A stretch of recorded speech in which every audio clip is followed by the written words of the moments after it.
boa noite. Que a graça e a paz do Senhor esteja com todos, amém? Depois daquele banquete pela manhã, o pastor David ainda me convidou lá para a casa dele, também teve outro banquete.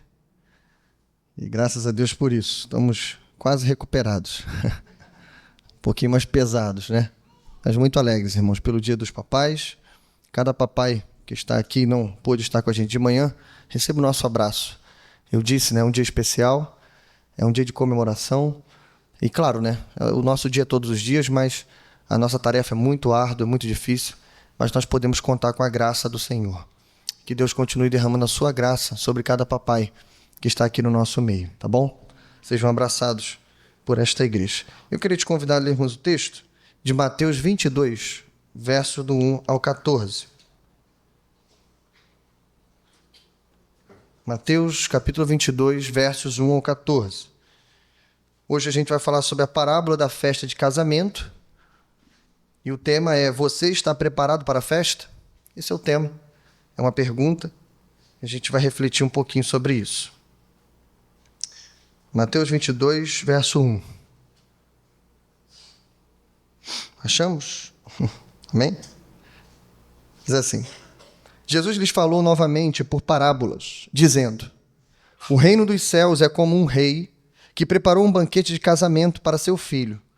Enviou seus servos aos que tinham sido convidados para o banquete, dizendo-lhes que viessem, mas eles não quiseram vir.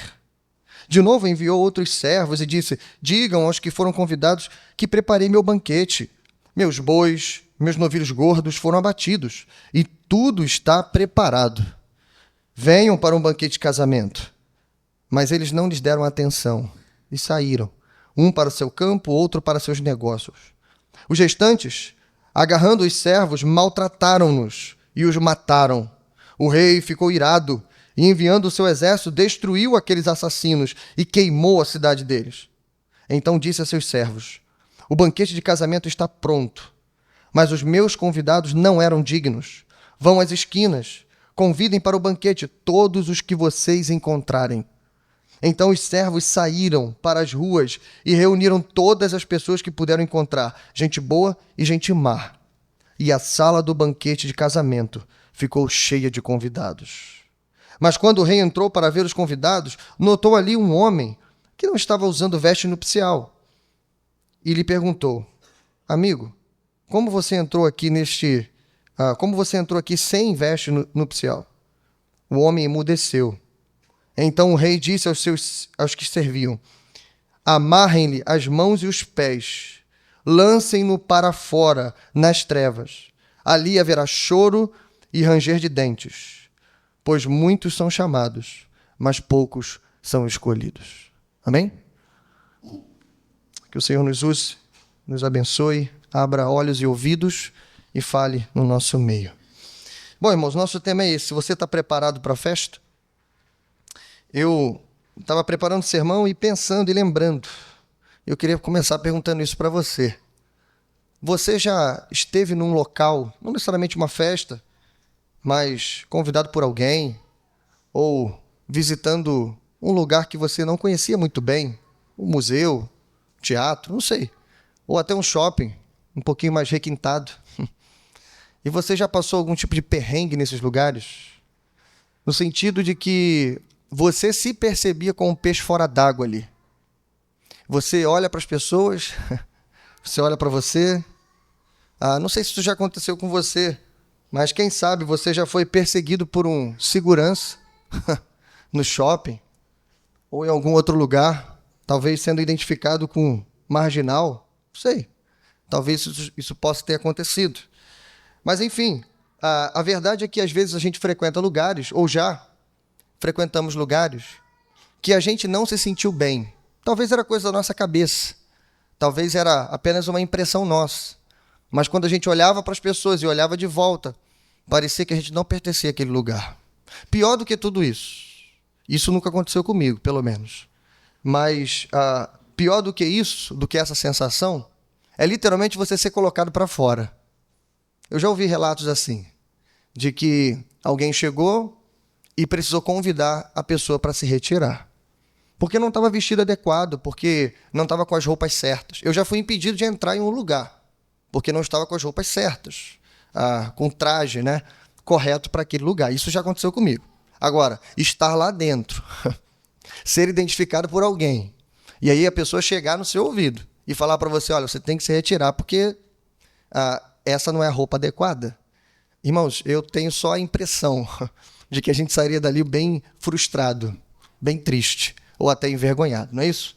Bom, a nossa parábola, se você reparou bem, ela fala exatamente sobre isso.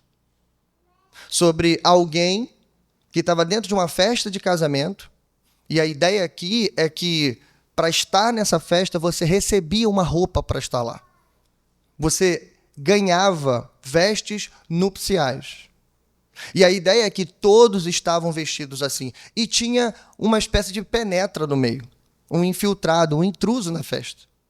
E quando o rei passou, com seu olhar atento, ele viu, reparou aquele homem, identificou, prenderam e o lançaram fora. Bom, a gente vai compreender algumas coisas, mas a verdade é que nós estamos encerrando uma sequência de 3 parábolas. Ainda não é a série toda, ainda tem parábolas a vermos. Mas nessa sequência de parábolas, que começou lá no capítulo 21, elas têm um trato especial.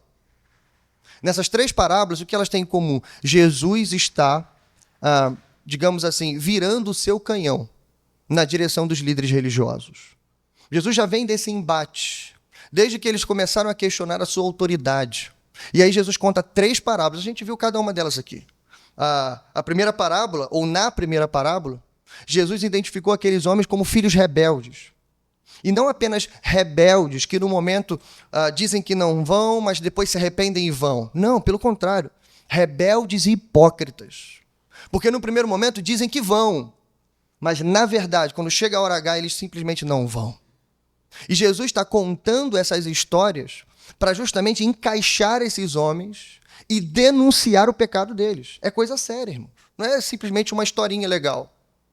Na segunda história, vimos também, semana passada, Jesus identifica esses homens como lavradores maus, como tendo recebido tudo de Deus. Uma vinha que simboliza o reino de Deus, pronta, toda arrumada, plantada, com torres, com tanques, com tudo que se precisava. A vinha foi arrendada a eles, não fizeram nada. Só tinham a responsabilidade de tocar a vinha. Mas, infelizmente, usurparam a vinha. Mataram os mensageiros e, muito em breve, matarão o próprio filho do dono da vinha. Isso está claro na parábola. Quando Jesus termina a segunda parábola, o texto diz exatamente que eles compreenderam que Jesus falava deles. E pior, eu disse semana passada, eles se identificam tanto com a parábola que eles vão justamente fazer o que a parábola diz que eles iriam fazer. Eles já começam a conspirar para matar Jesus. Quem? O Filho de Deus. Então só resta agora, para esses religiosos, a última oportunidade, talvez. A última denúncia. Lembra? Nós estamos na terça-feira da paixão. Faltam pequenos dias, poucos dias, até a crucificação, morte, silêncio e então a ressurreição de Jesus. Pouco tempo. Essa talvez seja a última oportunidade. Então grave pelo menos essa frase de início. Quem só foi convidado faz pouco caso da festa, mas quem foi escolhido está ansioso pelo banquete. Eu creio que essa frase vai fazer bem sentido para você à medida que a gente caminhar. Deixa a sua Bíblia aberta e vamos voltar ao verso de número 1 da nossa parábola. E a pergunta, irmãos, que vamos fazer é: quem é você nessa parábola? Tá? Então a gente tem 3 grupos aqui e vamos ver o primeiro, dos versos 1 ao 7, os dignos que se tornaram indignos. Verso de número 1 em diante. Nós vimos, irmãos, que nesse bloco, do verso 1 ao 7, Jesus nos coloca dentro de um casamento real. É importante porque o casamento não é do rei, o casamento é do príncipe. Então, literalmente, Jesus traz de novo, logo na sequência, depois de falar dos lavradores, agora ele fala de uma outra parábola, mas há um elemento em comum. Qual é? O filho. Jesus já está identificando uma parábola com a outra. A diferença é que na parábola anterior, o filho é enviado para recolher a parte do dono e é morto por esses homens. Aqui nessa parábola, não chegamos a esse ponto, mas a questão é o casamento do filho. Algo importantíssimo. A gente está falando do filho do rei, do príncipe. E o convite seria dado. Assim como a vinha, a festa estava pronta. E alguns elementos vão se repetindo, para que então a gente alcance o ápice dessa parábola. Bom, aqui, mais uma vez, os servos também são enviados. Os convites começam a ser espalhados. E a pergunta que a gente levanta é: como eles receberão esses mensageiros? Porque na história anterior, eles receberam com pedras, com armas, com espadas, e mataram os mensageiros. Como é que vai ser dessa vez? O nosso texto diz que há 3 reações aqui. Primeiro, eles fizeram pouco caso do convite. Os versos 3 e 5 diz: não quiseram vir. E apesar de serem insistentemente convidados, o texto diz: não lhes deram atenção. Fizeram pouco caso. O casamento de quem? É do príncipe? Ok. Tem coisa melhor a fazer. Literalmente, segundo lugar, escolheram outros compromissos. Não, eu tenho que cuidar do campo, eu preciso cuidar dos meus negócios. Ou seja, dentro da lista de prioridades desses homens, os homens da parábola, tinha coisa mais importante a fazer do que ir ao casamento. Veja, eles foram convidados. Mas em terceiro, verso 6, a história se repete. Eles mataram esses servos também. De novo, mais uma vez, eles matam aqueles simples homens que estão fazendo um convite gracioso. Bom, e no meio dessa história, no verso de número 4, você consegue perceber que há uma ênfase importante, quase que tentando convencê-los. Volta lá e fala para eles que eu matei meus bois, meus novilhos gordos. Você percebe que o rei está fazendo aqui? Ele está fazendo propaganda do casamento do filho. A festa está toda pronta, mas a sala está vazia. Diga a eles, fala que a festa é boa. É um grande banquete. É isso, irmão, literalmente o que ele está fazendo. 2 coisas: a festa vai ter muita comida. E segundo, a festa estava toda pronta. Percebe que o convite não é para trabalhar tanto. Não é para vir, venham e ajudem. Não é festa americana. Cada um traz um pratinho. Não, está tudo pronto. A comida já está posta, a mesa está feita. Bom, mas apesar de tudo isso, rejeitaram e mataram os servos. Mas diferente da última parábola, dessa vez o rei derramou sua ira. O texto diz no verso 7 que o rei matou aqueles homens e incendiou a cidade.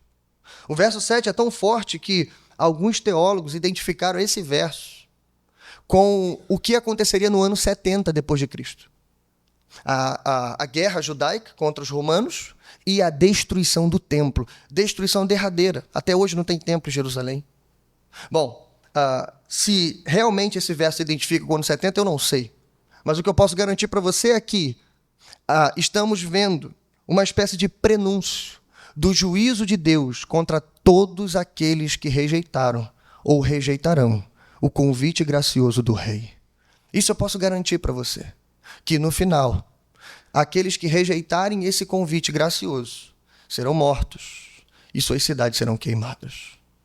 É isso, essa é a mensagem. Bom, mas há pelo menos 2 recados para a gente iniciais aqui, quando a gente fala desse primeiro grupo, os dignos, que se tornaram indignos.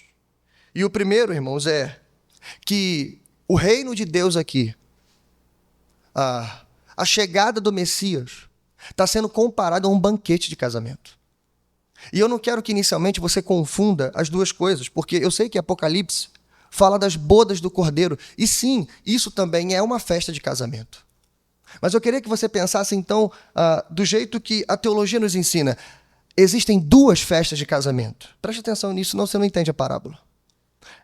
Esta parábola não está falando tanto da festa final, mas está falando da festa pela qual o Messias se revelou ao mundo. E vamos chamar essa festa de a primeira festa de casamento. É essa festa. É a chegada do Messias. Os profetas convidaram o povo para que quando o Messias viesse, todos se apresentassem na festa, no primeiro banquete, na festa da revelação do Messias, a festa messiânica. Sim, haverá uma festa final, mas calma, ainda não chegamos nela. E o fato de o reino de Deus ser comparado a um banquete de casamento onde você viu a ênfase.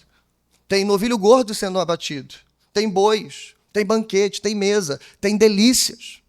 Isso aqui já manda uma mensagem para a gente, de que o reino de Deus, não apenas o futuro, mas o presente também, tem prazer, irmãos, tem alegria, tem festa, tem gozo, tem delícias. É isso, esse é o convite de Jesus. Lembra o que ele diz ainda no Evangelho de Mateus? Venham a mim, todos vocês que estiverem cansados ou sobrecarregados. Por quê? Porque eu darei alívio. Então não há só gozo futuro, há gozo presente. Não há só descanso de paz eterno, mas há descanso também, calmaria, refrigério, paz, tranquilidade, brisa suave no tempo presente. É isso, em primeiro lugar, irmãos, que a gente precisa ver. O reino de Deus também é uma festa, e é uma festa de casamento. Mas segundo, rejeitar o convite de Deus trará consequências eternas. Essas são as duas primeiras mensagens que a gente precisa guardar. Mas vamos seguir. A gente logo é apresentado, verso 8, ao segundo grupo. Os indignos, agora é diferente, né? Lá eram os dignos que se tornaram indignos. Aqui são os indignos que se tornarão dignos. Veja que a coisa se inverte aqui, a partir do verso 8 ao 10. Novamente, no verso de número 8. Então é lembrado, mais uma vez, é repetido a mesma frase. O banquete está pronto, mas os meus convidados não eram dignos.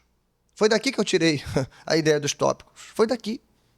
Aparentemente, os primeiros convidados eram dignos. Por quê? Porque eram filhos de Abraão, porque eram herdeiros da promessa, porque liam a Torá, liam os profetas, cantavam e oravam a Yahvé para que o Messias viesse logo. Cantavam esse tipo de coisa, tinham essa expectativa. Então, no contexto da parábola, eles eram os convidados dignos. Eles é quem vestiam as indumentárias religiosas. Aparentemente, eram eles os primeiros convidados. Mas você já viu, fizeram pouco caso. Leram a sua lista de prioridades e não foram. Bom, então o convite vai ser dado a outras pessoas. E aí, quando a gente vira os olhos para os próximos convidados, a coisa se inverte. Se os primeiros são aparentemente dignos, esses aqui são aparentemente indignos. Por quê, irmãos? Primeiro, eles são buscados aonde? Nas esquinas e ruas. Isso é um lembrete, é um hebraísmo para a gente. Quem vivia nas esquinas e ruas? Quem? Publicanos, pecadores, pedintes, aleijados, desprezados, pobres, necessitados. Gente que não tinha emprego, que não tinha sustento, que não tinha casa.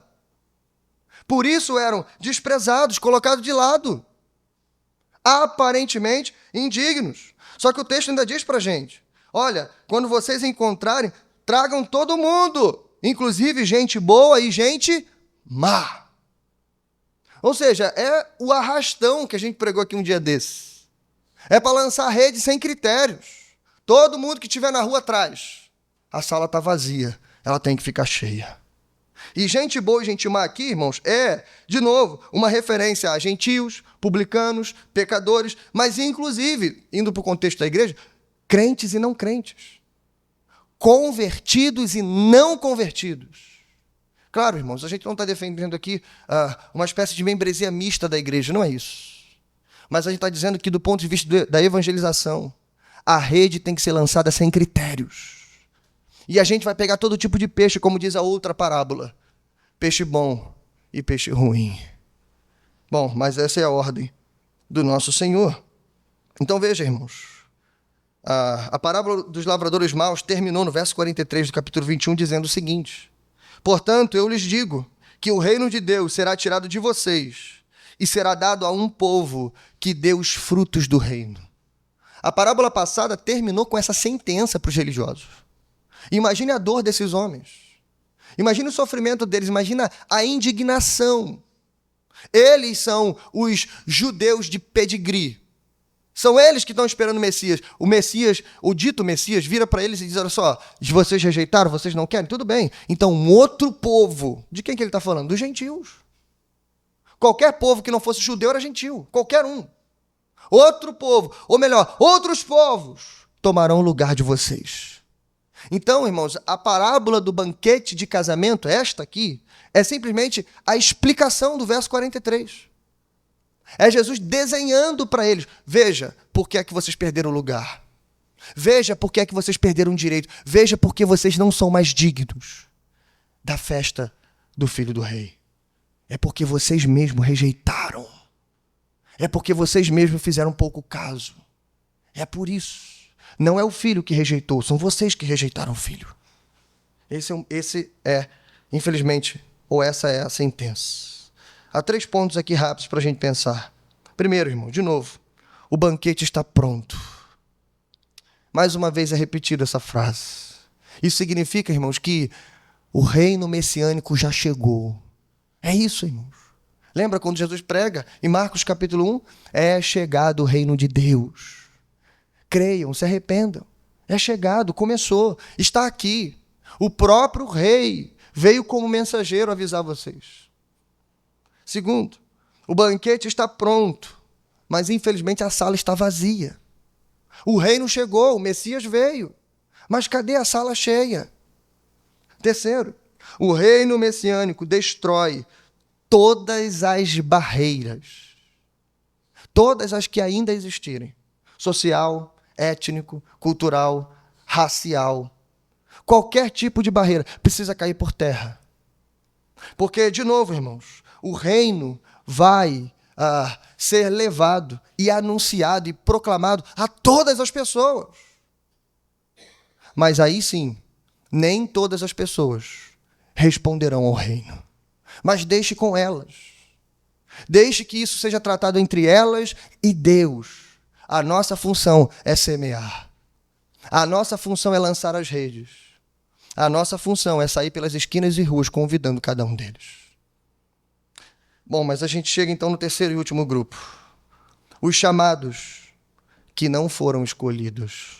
Versos 11 ao 14. Mas quando o rei, verso 11, entrou para ver os convidados, notou ali um homem que não estava usando veste nupcial. Perguntou, amigo, como você entrou aqui sem veste nupcial? O homem emudeceu. Então o rei disse aos que serviam, amarrem-lhe as mãos e os pés, lancem-no fora, nas trevas, ali haverá choro e ranger de dentes, porque muitos são chamados, mas poucos escolhidos. Veja, irmãos, é assim que Jesus termina a parábola.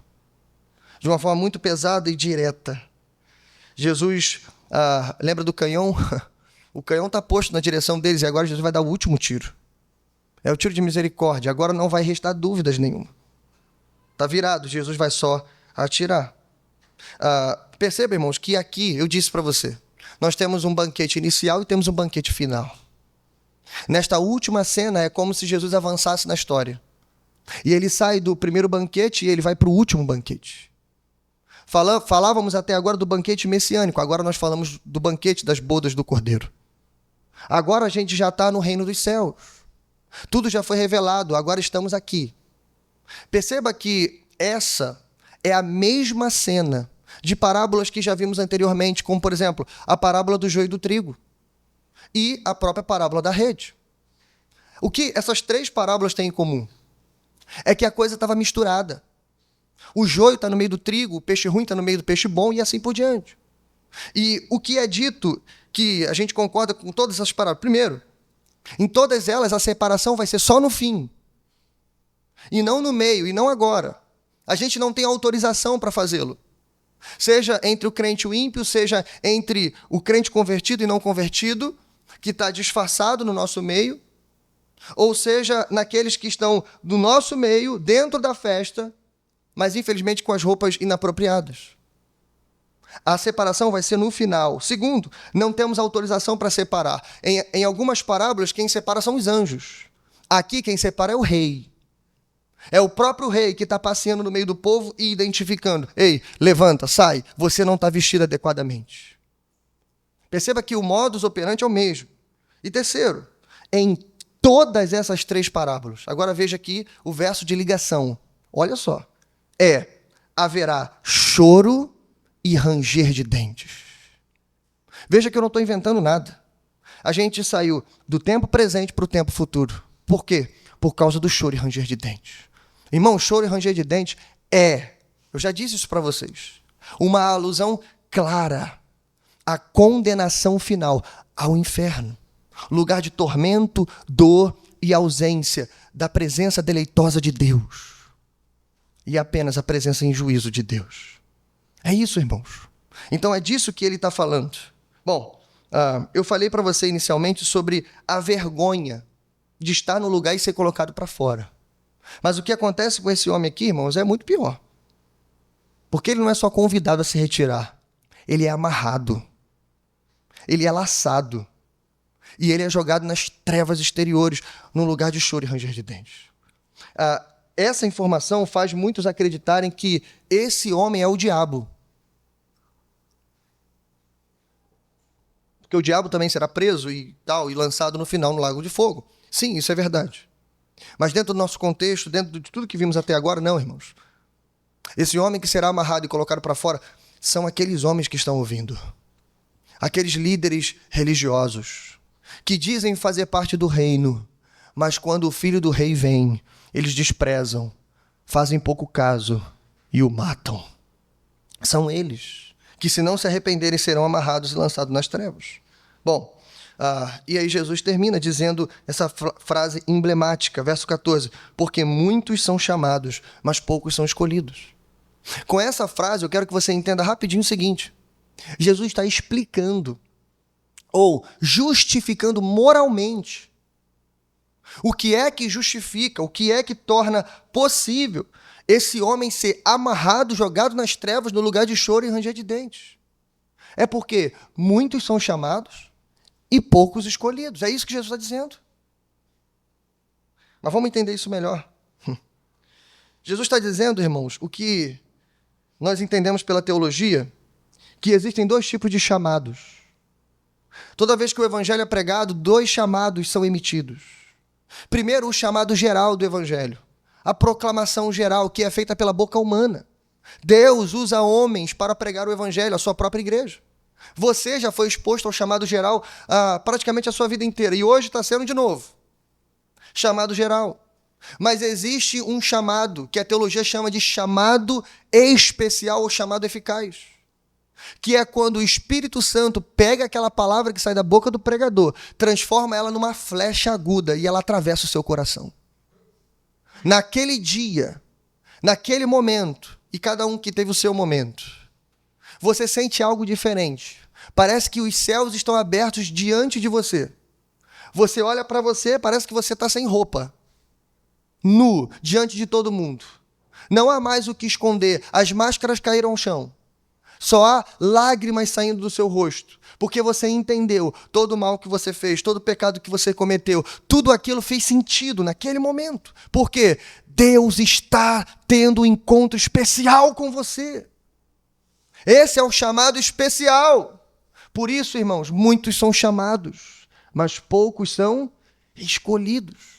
Agora, eu não quero que você pegue isso e você fique com pena daquele homem que estava sentado lá. Porque alguém aqui dentro pode pensar assim, tadinho dele, ele estava lá tentando, estava até disfarçado no meio do pessoal, ele já estava sentado na mesa. Não parece crueldade amarrá-lo e lançado nas trevas?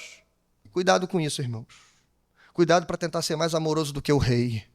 Cuidado para tentar enxergar mais do que ele. Eu sei, irmãos, que essa doutrina dói. Ela é dolorosa e tem que ser. Porque homens se identificam com homens. Nós temos parentes, irmãos, familiares, eu também tenho, que se não aceitarem e acolherem o convite gracioso do rei, serão colocados para fora, como esse homem foi. Eu sei que o que eu estou falando é doloroso, dói em mim também. Mas veja o que o próprio Senhor Jesus disse em João capítulo 10, 26. Mas vocês não creem, porque não são das minhas ovelhas. As minhas ovelhas ouvem a minha voz, eu as conheço e elas me seguem. Jesus está virando para o mesmo grupo, ou um grupo parecido com esse, de fariseus, ali são chamados de ladrões e salteadores, porque tem feito o rebanho de Deus sofrer, sangrar. E Jesus vira para aqueles homens e fala assim, vocês não me reconhecem por isso. Por que vocês não creem em mim? Porque vocês não são das minhas ovelhas. Bom,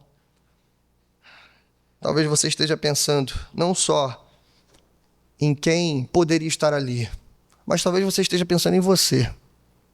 Eu já recebi muitas vezes a mesma pergunta. Pastor, como que eu sei que eu sou um escolhido e não apenas um chamado? Como que eu posso ter segurança de que eu vou sentar no grande banquete e ninguém vai encostar do meu lado e vai dizer para mim assim, ó, levanta, você não está vestido apropriadamente, sai daqui. Talvez agora você não esteja pensando só em você, ou melhor, pensando no outro, esteja pensando em você. Então, à luz desse texto, como é que a gente consegue extrair algum tipo de segurança aqui? Preste atenção. Vamos lá, pelo menos duas coisas. Primeiro, o homem não tinha vestes nupciais. Essa é a primeira informação que a gente tem. Para você parar de achar que esse homem é um coitado, preste atenção. Ele não tinha as vestes nupciais. Que pelo contexto, tanto cultural quanto do nosso texto, é muito simples, irmãos. Todas as pessoas que estavam ali receberam as suas vestes. Sabiam que na entrada precisariam trocar de roupa, ou vestir uma roupa, ou se revestir das vestes apropriadas do casamento. Então, se ele não está vestido, é porque ele não quis se vestir. Primeira coisa é essa. Segunda coisa, o homem sabia que ele não devia estar ali. O texto da parábola diz, quando perguntado, o homem emudeceu. Percebe isso? Ele não se justificou. Ele não bateu boca com o rei. Coitado. Ele não argumentou, irmãos. Ele não fez defesa de si próprio. Ele sabia que ali não era o lugar dele. Quando o rei o questionou, ele emudeceu. Porque estava disfarçado, tentando entrar, tentando ficar. Simplesmente foi tirado, amarrado e lançado fora.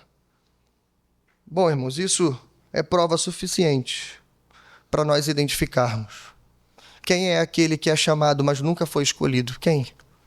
Aquele, irmãos, que não quis se vestir de Cristo Jesus. Aquele que se veste de tudo menos de Cristo. Aquele que está fazendo teatro dentro da igreja. Aquele que tem segurança em estar no hall de membros. Segurança no tempo de crente. Segurança no ofício que exerce. Achando que essas coisas serão suficientes no grande banquete final. Achando que os olhos poderosos do rei não vão enxergá-lo. Ou de alguma maneira ele conseguirá enganá-lo. Quando o rei fitar os olhos nele, nem ele próprio vai se defender. Porque ele sabe, não é aqui que eu deveria estar. Bom, irmãos, eu quero caminhar para o fim apontando 3 coisas aqui. De como essa parábola fala para você. Eu disse, o canhão estava apontado para os religiosos. Mas semana passada eu disse isso e repito. Muitas vezes os religiosos somos nós.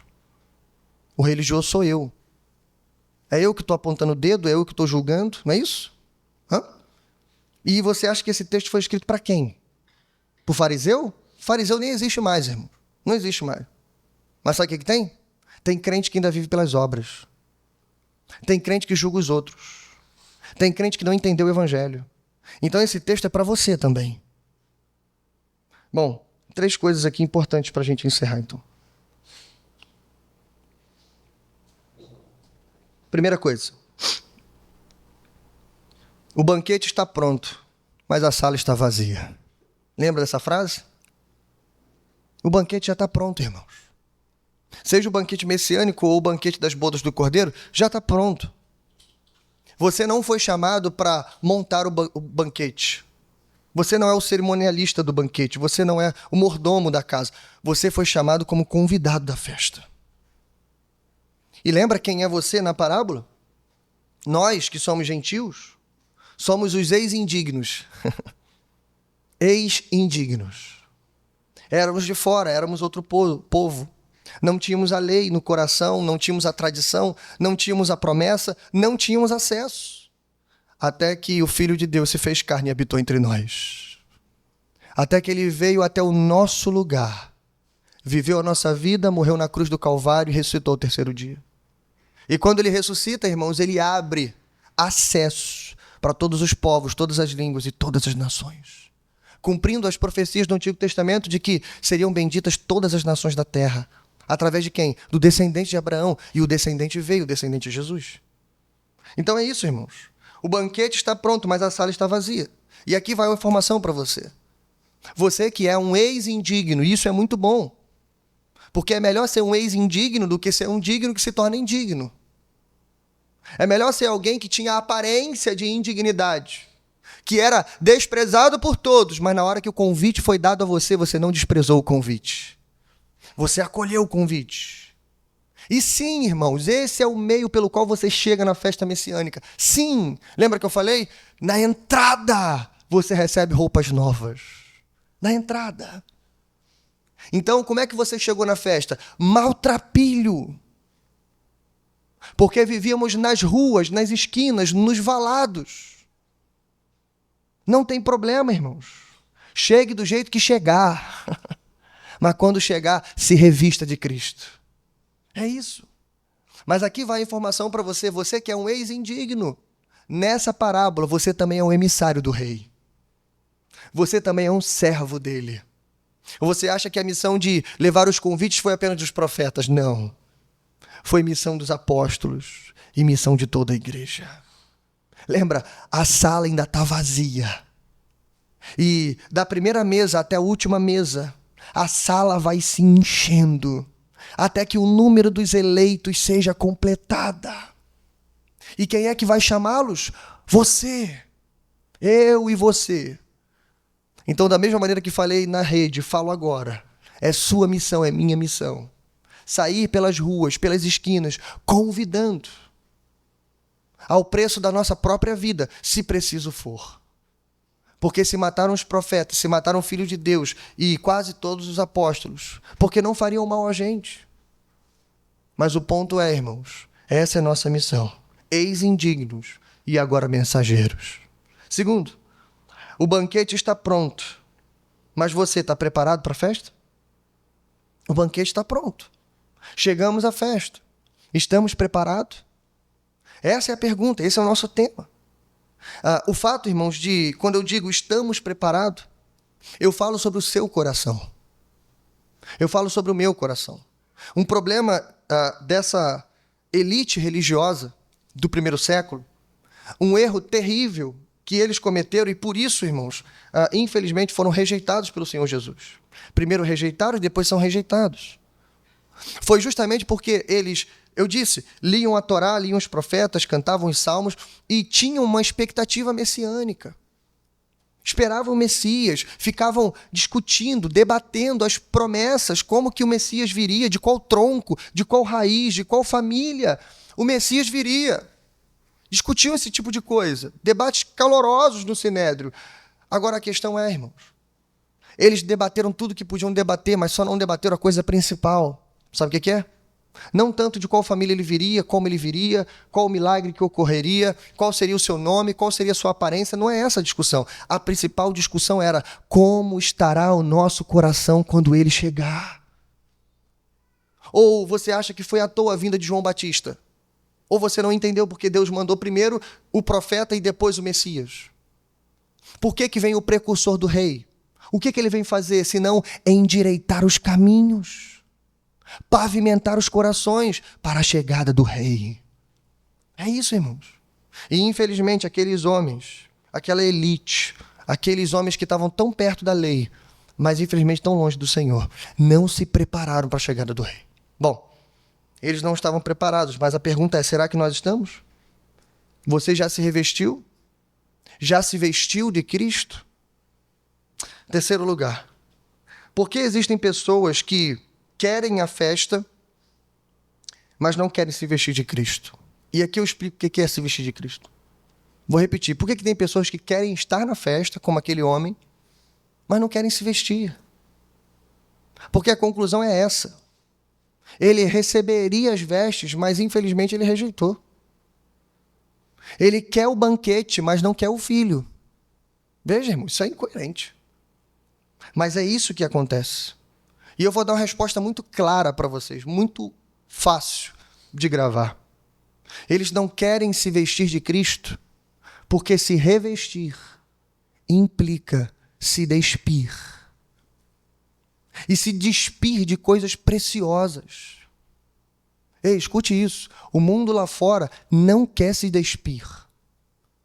Se despir de quê, pastor? E aqui eu explico o que é se vestir de Cristo. Porque se vestir de Cristo não é simplesmente pegar a roupa de Cristo e botar por cima da sua roupa. Não é isso. É primeiro se despir do velho homem. E então se vestir em novidade de vida, assim como Cristo. Se vestir dele. E isso implica o quê, irmãos? Abrir mão, jogar fora, abandonar seus conceitos, seus ideais, algumas das suas filosofias, alguns dos seus preconceitos, aquilo que você achava que era correto, suas cosmovisões, seus pressupostos, enfim. Até um pouco da sua criação de vida. Um pouquinho do pragmatismo que sua avó e sua mãe te ensinou. Veja, essas coisas vão saindo, se despindo, quando Cristo tem um encontro com você. E ali, então, o convite é dado. Para entrar na festa, irmãos, tem que deixar essas coisas do lado de fora. Você não pode entrar com isso tudo. Porque se entrar, você aceita o banquete, mas você rejeita o filho. Então, se vestir de Cristo, irmãos, significa ser como Ele é. Ter a mente de Cristo, o coração de Cristo, a vontade de Cristo, os desejos de Cristo e as promessas de Cristo. É isso. Significa ser santo como Ele é, perfeito como Ele é. Caminhar para a sua perfeição, para o alvo que é Ele. Ver Cristo sendo formado dentro de nós dia após dia. Ai, irmãos, que maravilha. Eu disse para você, tem mesa hoje, tem mesa na eternidade. Mas hoje, nesse momento, sente-se com as roupas que você tem e veja Deus te revestindo até aquele grande dia. Eu queria encerrar contigo, eu queria pedir que você abrisse o texto, que está lá em Zacarias, capítulo 3.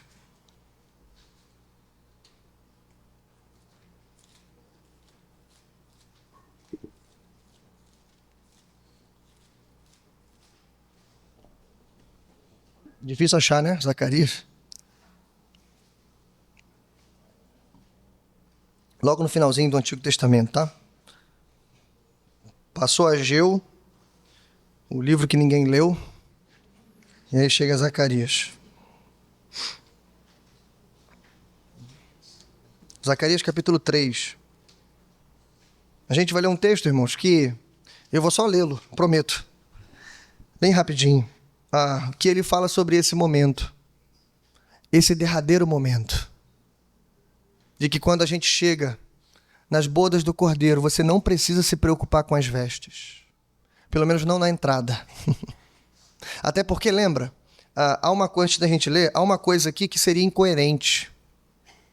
Tem um homem lá dentro da festa sendo cobrado porque não tem roupa para entrar. Mas você lembra quem foram os últimos convidados? Lembra? Eram as pessoas que estavam na rua e nas esquinas. Ou seja, eram os pobres, eram os necessitados. Então, se a exigência do rei fosse que você tivesse que trazer uma roupa de casa, não faria sentido a parábola. Entenderam? A parábola não fazia sentido. A parábola só faz sentido se na entrada tiver alguém mudando as suas roupas. Como se tivesse um camarim na porta e alguém dissesse assim, vai lá, tira a roupa velha e bota nova. Vai lá, tira a roupa velha e bota nova. Estão entendendo, irmãos? E se tivesse um texto profético que dissesse exatamente isso? Zacarias capítulo 3, eu vou só ler. E você dá amém no final se você achar que tem que dar. Depois disso, ele me mostrou o sumo sacerdote Josué, diante do anjo do Senhor, Satanás à sua direita para acusá-lo. O anjo do Senhor disse a Satanás, o Senhor o repreenda, Satanás. O Senhor que escolheu Jerusalém o repreenda. Este homem não parece um tição tirado do fogo? Ora, Josué, vestido de roupas impuras, estava em pé diante do anjo. Veja que é assim que a gente chega, impuro. O anjo disse aos que estavam diante dele, tirem as roupas impuras dele. Depois disse a Josué, veja, eu tirei de você o seu pecado e coloquei vestes nobres sobre você. Disse também, coloquem um turbante limpo em sua cabeça. colocaram um turbante nele e o vestiram enquanto o anjo do Senhor observava. O anjo do Senhor exortou Josué dizendo: assim diz o Senhor dos Exércitos, se você andar nos meus caminhos, obedecer aos meus preceitos, você governará a minha casa e também estará encarregado das minhas cortes. Eu lhe darei um lugar entre estes que estão aqui. Amém? Ih, o amém foi fraco, você não entendeu. Brincadeira, meu irmão. Mas é assim que a gente vai chegar. Com roupas velhas, roupas impuras, como um tição tirado do fogo. Satanás vai tentar te acusar, tacar pedra, dizer que você é isso ou aquilo. Mas perceba, irmãos, a ordem será dada. Tirem as roupas impuras dele e deem roupas novas. Amém? Então você que entendeu, e você que é um escolhido e não um chamado, a melhor forma de você saber isso é saber que você não está fazendo pouco caso do convite. Você não está fingindo ser quem você não é. Você simplesmente está aqui, humildemente, totalmente dependente da graça. E continua esperando entre a primeira mesa e a última mesa. Estaremos lá, irmãos, sentados, vestindo não roupas nossas, não roupas que compramos, não roupas que ganhamos de outros, mas a roupa que Ele nos dará. Amém? Vamos a Deus em oração.